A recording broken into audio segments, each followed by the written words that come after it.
We've been talking about how the candidates went after Joe Biden tonight. Let me show you a little bit about what we were talking about.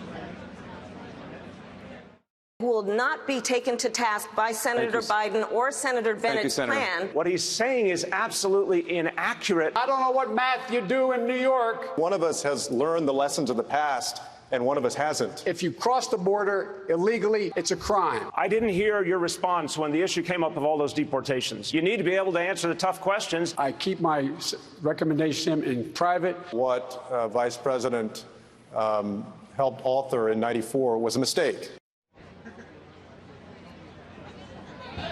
Okay, and as is always unpredictable on live television and nights like this in the spin room following the debate, we now have Congresswoman Tulsi Gabbard with us. Welcome. Great to have you with Fox News at Night again.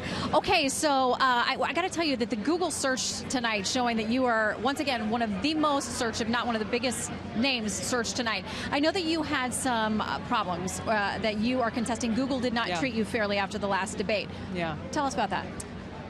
Look, in the first debate, I was on the first night, and I was the most searched candidate of that event. Unfortunately, Google chose to arbitrarily block our Google Ads account for several hours at the time that was most critical for our campaign. I'm suing Google for taking that action. They've provided no valid explanation for why that was done. There was no wrongdoing or problem on our part, not because of me, but because of this monopoly, this power that these big tech monopolies have to simply shut out people arbitrarily. This is a threat to our freedom of speech. And it's an important thing for us all to stand united in calling out and to protect, because whether you're a Democrat or Republican or on the left or on the right, for a big tech monopoly to have this power, this affects all of us. Well, and this is a complaint we've heard from a lot of conservative outlets and groups who say that there are other social media outlets, including Google, who don't treat them fairly.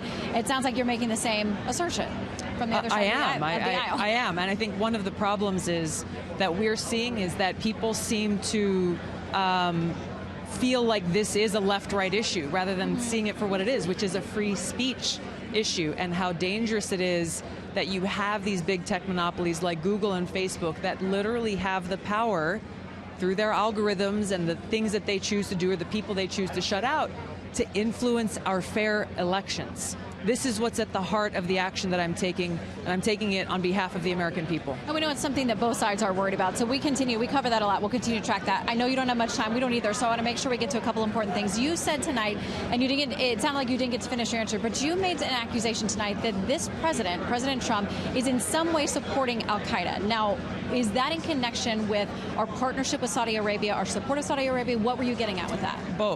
Both his support and alliance with Saudi Arabia, that is both providing direct and indirect support directly to al-Qaeda, what to speak of the fact that Saudi Arabia continues to be the propagator of this Wahhabi Salafist ideology that provides the fertile recruiting grounds for terrorist groups like al-Qaeda and ISIS. This ideology is what drives them, and it's also connected to what's happening in Syria. Do you see the validity, though, of a U.S. partnership with Saudi Arabia when it comes to managing problems in that region? Because across party lines, there have been a lot of discussions and a lot of talk about the fact that Saudi Arabia is a very important partner in that region when it comes to fighting terrorism. Well, when you look at where that partnership has gotten us, once again, how can you say Saudi Arabia is a great partner in fighting terrorism when they are fueling and funding terrorist groups? In Yemen, they're providing arms and support to al-Qaeda in Yemen to fight against their opponent in the Houthis.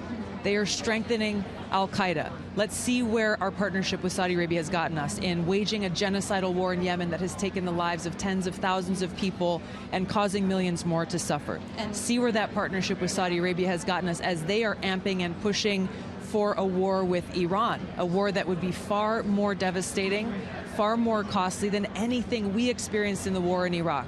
There is so much at stake here, and this is the kind of sea change in foreign policy that I'll bring as president. Well, and we could go to those discussions about Syria and the competing interests there, and you have discussed that endlessly, but again, a lot of competing interests and tough things for the U.S. to navigate, regardless of who is president. We know that you speak with the experience of a combat veteran, which gives you a unique perspective. So thank you for popping in, and we'll see if we see you again in September. I look forward to the next round. I hope to see you before then. Thanks so much. Thanks.